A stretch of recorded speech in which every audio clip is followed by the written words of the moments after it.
Kalau mau memasukkan anaknya, memasukkan ya buah hati kita dalam sebuah pesantren, harus tahu dulu siapa mereka itu pengasuhnya. Nggih. Harus tahu pengasuhnya itu dari mana. Jangan melihat tampang.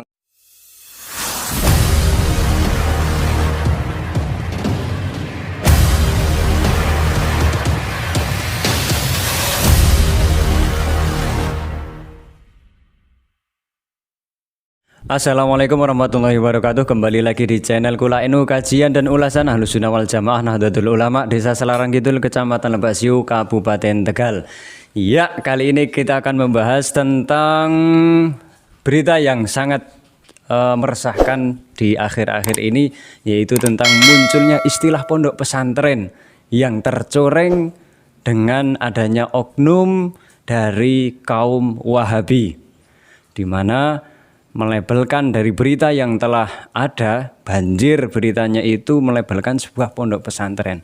Padahal itu bukan merupakan pondok pesantren ataupun boarding school atau apalah, nanti akan dijelaskan secara gamblang oleh tamu Kula NU pada malam hari ini, pada kesempatan kali ini, yaitu Rais Suriah Ranting NU Desa Selarang Kidul. Selamat malam Pak Kiai Jailani. Ngapunten niki saya agak merasa emosi karena pondok pesantren pada akhir-akhir ini itu ada oknum-oknum yang mencoba untuk mencoreng, baik itu entah pemberitaannya atau oknum itu sendiri.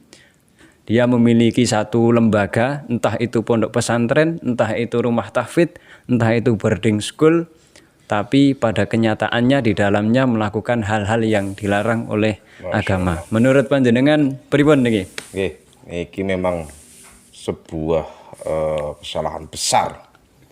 Kesalahan besar terkait dengan pemberitaan pondok pesantren. Memang inilah colongan kita sebetulnya.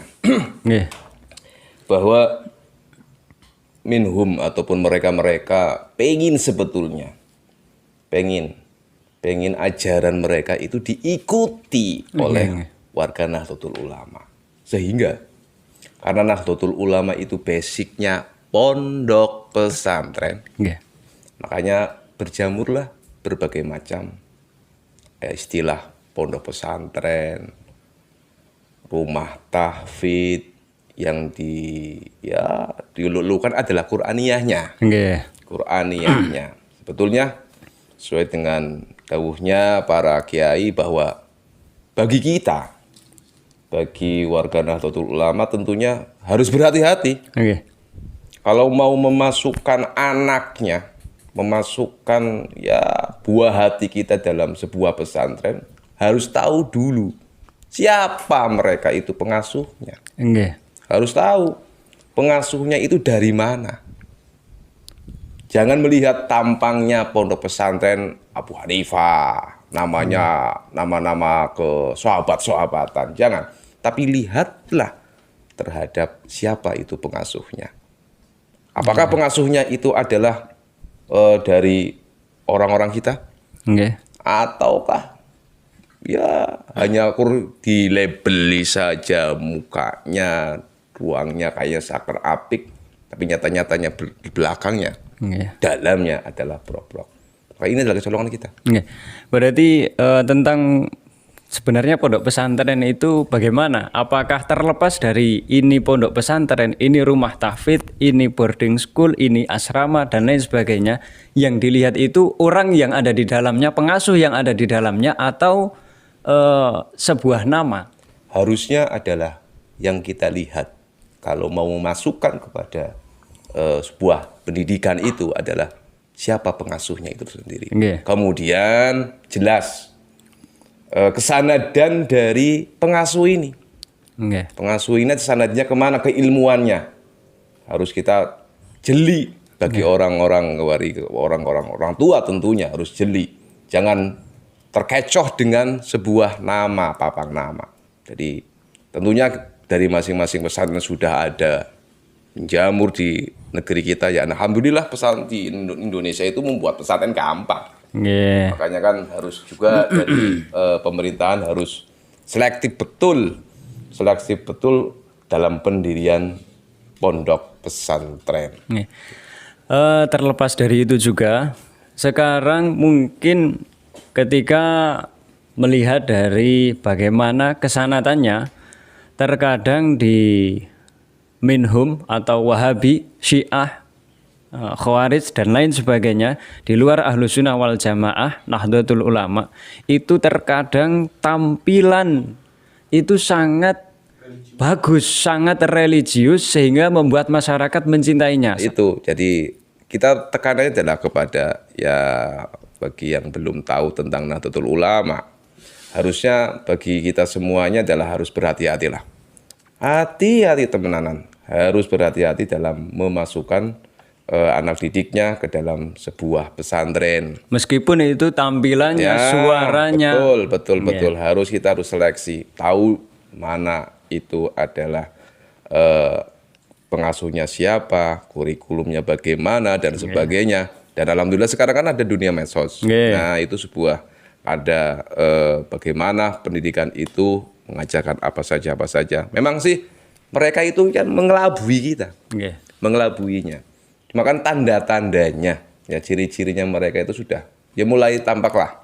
Kalau orang-orang kita kan jarang pakai jenggot. Saya kira jenggotnya nggak pernah dijawab. Mereka kan udah mulai.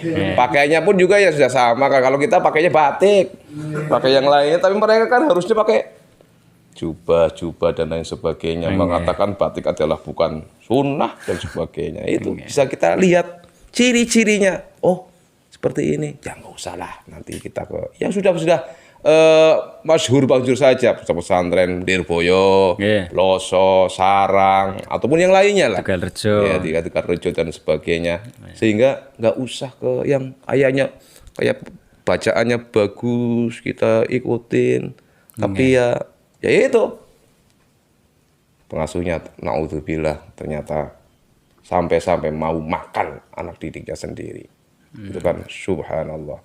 Berarti tentu sekarang begini, yang mungkin dari kesulitan di masyarakat kita adalah untuk mengetahui secara mungkin apa yang jenengan sampaikan tadi, bahwa kita harus meneliti sanad keilmuan yang ada, sedangkan masyarakat hanya bisa menilai dari sisi luar saja, kan ngoten. Nah niku bagaimana? Nah makanya kan, kalau mau pesantren kan di situ kan ada ulama. Di daerahnya ada ulama yang sudah terkenal. Cobalah dekatin mereka terlebih dahulu, minta saran, ini pondok pesantren betul atau tidak, NU atau bukan, Minhum atau bukan, kan bisa seperti itu. Jadi itu ada tujuannya agar alumni yang ada di manapun di desa itu sebagai sarana untuk menunjukkan ini adalah pesantren yang Nahdlatul Ulama. Ini jangan dimasuki. Yang masuk adalah yang sini-sini saja. Seperti itu. Oh, enggak.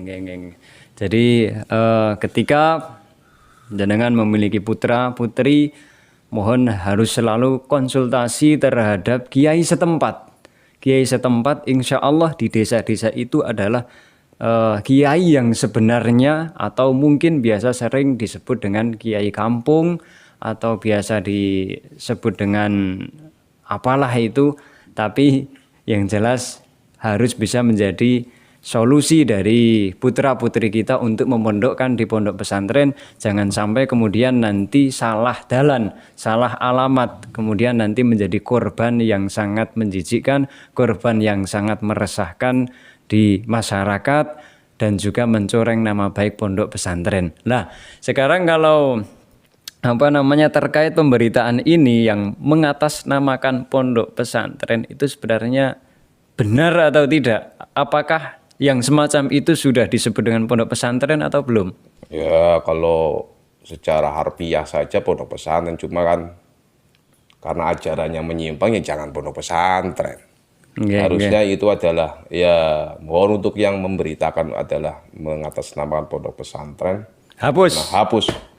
Hapus, jadi dihapuskan dari pemberitaan pondok pesantren karena itu adalah menyangkut pondok pesantren yang betul-betul mendidik anak-anak yang di situ agar menjadi insan kamil. Dihapus.